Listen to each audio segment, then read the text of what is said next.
This is Vanessa Harris with Fun for the Disabled.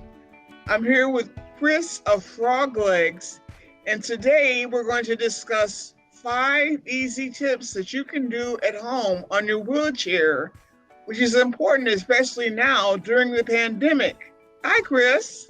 Hi, how are you doing today? Okay, how are you? I'm wonderful, enjoying this nice spring weather here in Iowa. I'm going to go over a few easy steps that you can use to maintain your chair while you're self-isolating during this little health crisis we got going on. These are some easy, quick steps that just about anybody can do from home with just a few tools. All right, so the first thing we're going to go over is how to disassemble your wheel from your front wheel from your fork in order to clean out your bearings. Removing the hair is going to help you get more efficient pushes, because the hair likes to bind up, and break down the bearings, and you're going to see a longer bearing life out of your wheels. Well, I just have this one off as an example. You can do this with the fork still attached to your chair, and I recommend doing it with the fork attached to your chair, because then there's less things that you have to worry about. So what you'll need is, for our forks, you'll need 2 4mm hex wrenches. And all you're going to do is, there are 2 little, look like screw heads on either side of the fork. You're going to loosen those up. Some might have a nut and bolt system. Ours have a screw. Then all you need to do is pull out the pin from the other side, and your wheels should slide right out.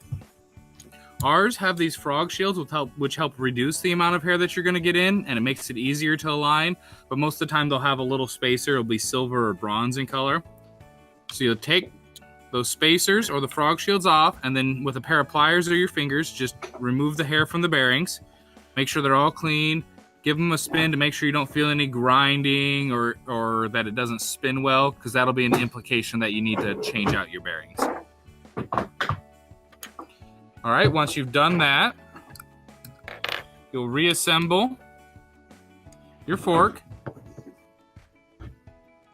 making sure that you put it in the same hole that you took it out of.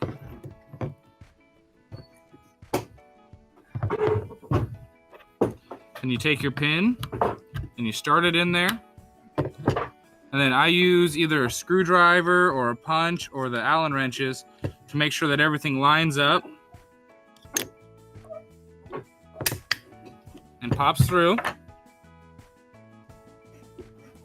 Then we just got to tighten this screw back up, just a hand tighten. Now I would recommend doing this at least monthly. If you have hairy dogs or cats, you might want to do it a little bit more often. Then give our wheel a test spin. That just makes sure that everything's snug but not too snug. And that's how we change out a wheel for hair. Number 2 is how to replace your bearings. So we're going to want to replace the bearings in our front wheels if we start feeling a grinding, a dragging, one wheel isn't turning as well as the other. Whatever you do, don't use WD-40. It might make it a little bit better for a month, but it replaces the oil pack, the grease pack that's in there, and it'll actually make your bearings last a shorter amount of time before they are completely done. So you'll want to replace your bearings if they've become corroded or damaged, they're not turning correctly, your wheel's catching. So what you'll do is you'll need a punch or a screwdriver and a hammer, and then a wooden block helps, or a piece of plastic, something that's not going to damage the rim of your tire, but you can raise it up off the ground a little bit. So you put the punch in at an angle in order to catch the edge of the bearing on the underside. And once you have that bearing, you take your hammer and it'll come out.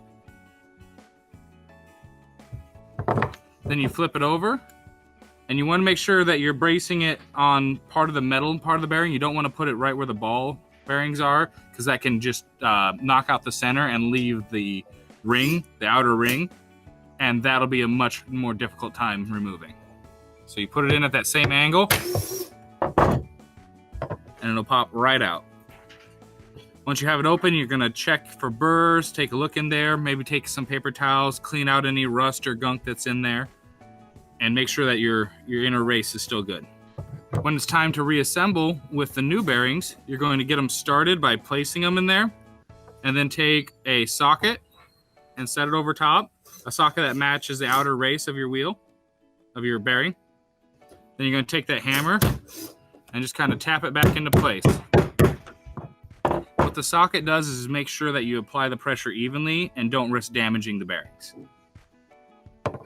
Then you'll flip it over. There'll be a little spacer that comes with it. You set that in place. Then you take the other bearing, set it on top, put the socket on top,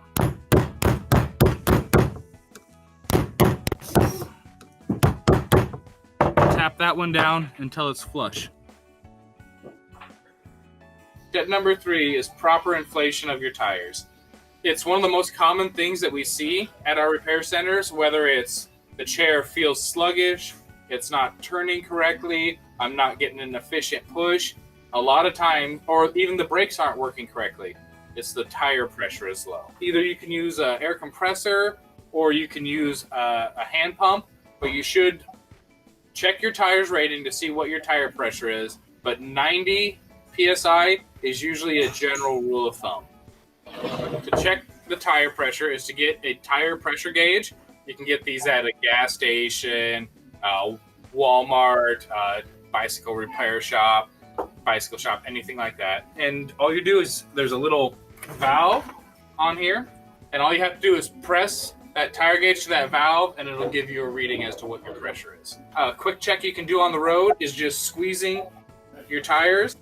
And if they give a lot and feel kind of spongy, then you're going to need some air. There are a variety of different pumps. We use a standard bicycle pump. However, depending on your ability levels, you may want to go with a hand pump and be able to squeeze it by hand. All right, so this is your stem right here. It's pretty easy to get the correct one. They even have some that have for both stem types. That's what we have here. And all you do is insert it on, lock it into place, and then use your pump. Once you get about 90 PSI, you're usually pretty good there. You're not risking popping a tube. Then you simply unlock it, pop it off, make sure you give it a squeeze, make sure it feels right, and then you're good to go. Tip number 4 is your brakes. So some common problems with brakes are this part here that grips, wearing out and becoming smooth. If that becomes smooth, you're going to need to replace your brakes. There's also generally a spring in here, and if that spring breaks, you're going to need to replace your brakes. There's no repairing it at that point. However, if it's just that your brakes have become loose, or they're not quite as tight as you like them to be, or they're too tight, so it's difficult for you to apply them, there's generally 2 screws right here, and what you'll need to do is loosen these 2 screws up. And what that'll do is it'll loosen this entire part up and allow you to shift it forward and back to add more pressure or less pressure. But the first thing you're going to want to check is to make sure that your tires are properly inflated, because if they're underinflated, you're not going to get that pressure and your brakes aren't going to work correct. Now, you don't want to loosen them up completely, because then the brakes can fall off and now you have to start your alignment all over again.